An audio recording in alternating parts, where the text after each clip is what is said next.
Hi viewers, welcome to our channel. Veera Raghava Reddy మనకు తెలుసు. రంగరాజన్ గారి పైన ఆ దాడి కేసులో ఇతను అరెస్ట్ అవ్వడం, కస్టడీకి కూడా ఇతన్ని ఇచ్చేశారు. అయితే కస్టడీ నుంచి కొంత రిపోర్ట్ వచ్చింది. ఎందుకు ఈ విధంగా ఈయన మారాడు ఈ విధంగా అని చెప్పేసి కూడా బయటకైతే ఒక లీక్ అయితే రిలీజ్ అయింది. మొన్ననే రిమాండ్ రిపోర్ట్ కూడా మనం చూస్తాం. అసలు ఎవరి రాఘవరెడ్డి, ఎందుకు ఈ విధంగా మారాడు, ఈ విధంగా అటాక్స్ ఎందుకు చేస్తున్నారు, ఈ రామరాజ్య స్థాపన దేనికోసం? ఇప్పుడు ఇదే అంశం మీద డిస్కస్ చేయడానికి ప్రజెంట్ మనతో పాటు సీనియర్ పోలీస్ ఆఫీసర్ రెడ్డన్న గారు ఉన్నారు. వారితో ఒకసారి మాట్లాడి తెలుసుకునే ప్రయత్నం అయితే చేద్దాం.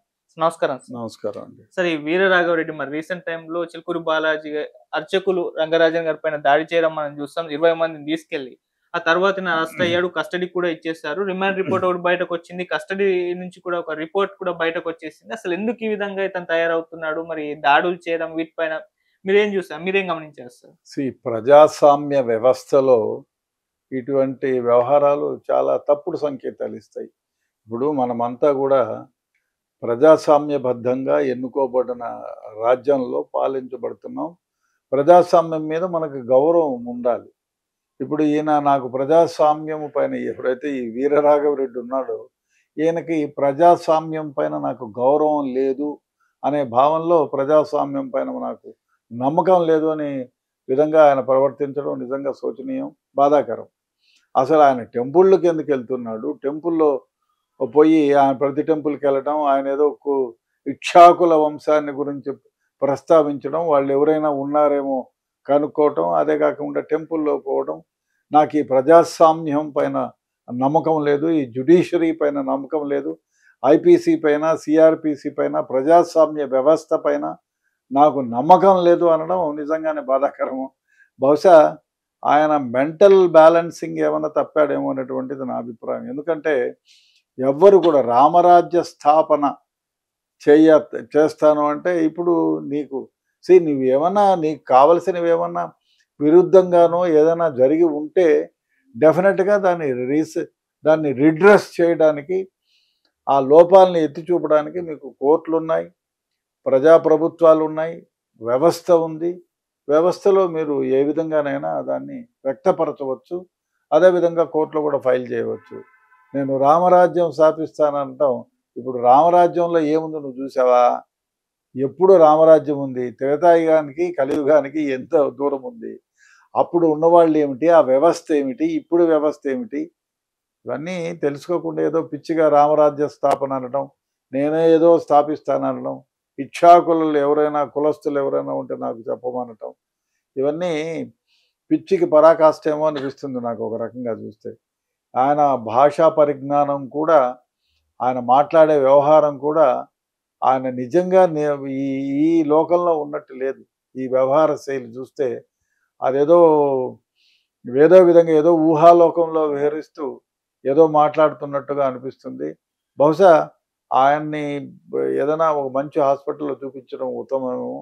ప్రజాస్వామ్యంలో గౌరవం ఉండాలి. ప్రజాస్వామ్యం మీద నమ్మకం లేకపోతే ఎలాగా? మరి ప్రజాస్వామ్యం మీద నమ్మకం లేకపోతే దేశంలో మనం బ్రతికేదే ప్రజాస్వామ్యం పైన ఆధారపడి కదా.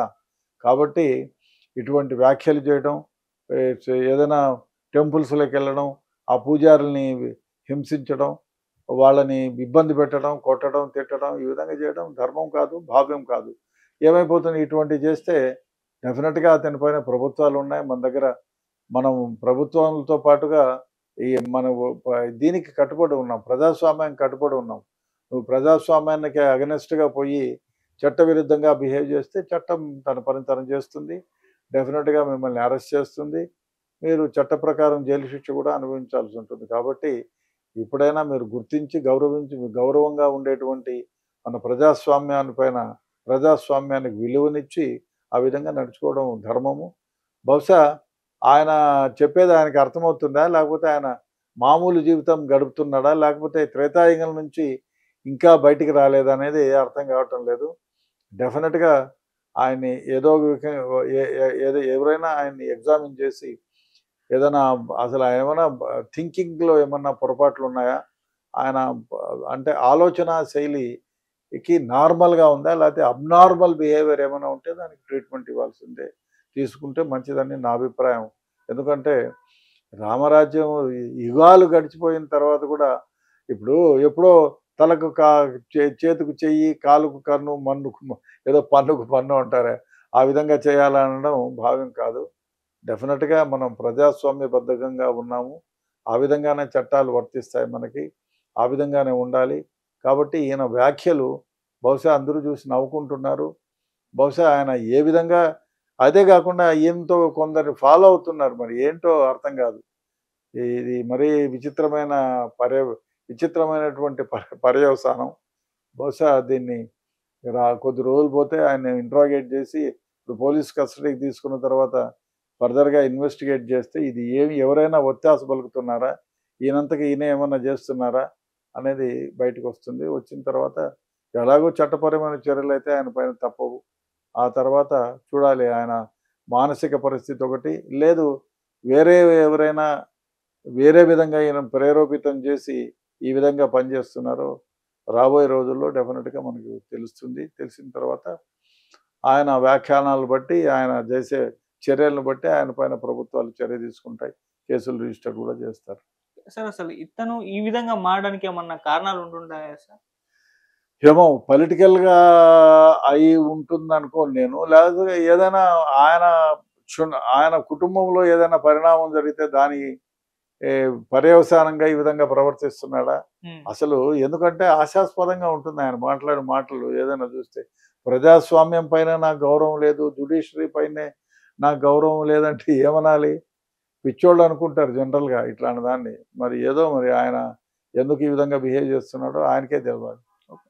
సార్ అంతకుముందు కూడా ఇతని పైన కేసులైతే ఉన్నాయని కూడా మనకు రిమాండ్ రిపోర్ట్‌లో బయటకొచ్చాయి. ఒక కలెక్టర్‌ని కిడ్నాప్ చేస్తామని పోలీస్ ఆఫీసర్‌కే ఫోన్ చేసి బెదిరించిన కేసు కూడా ఉందని చెప్తున్నారు. అంటే ముందు నుంచే క్రిమినల్ బ్యాక్‌గ్రౌండ్ ఉంది. లేదు ఆయనేదో ఎప్పుడో కొంచెం పిచ్చిగా బిహేవ్ చేస్తే ఆ కలెక్టర్ గారు పోనీలే ఎందుకు ఆయనకు లేని అంటే ఏమీ లేని వాళ్ళకి పెద్దగా అడ్వర్టైజ్మెంట్ ఇచ్చి హ్మ్. ఒక ఇంపార్టెంట్ వ్యక్తిలాగా తయారు చేయడం ఎందుకని ఆయన అనుకున్నట్టుంది కలెక్టర్ గారు. హ్మ్. అదేమైందంటే ఏదో చిన్నప్పుడు తోటకూర దొంగతనం చేసినప్పుడే గట్టిగా మందులిచ్చుంటే ఇవాళ దోపిడీలు చేసేవాడు కాదని చెప్పేటువంటి ఏదో సామెత ఉంది.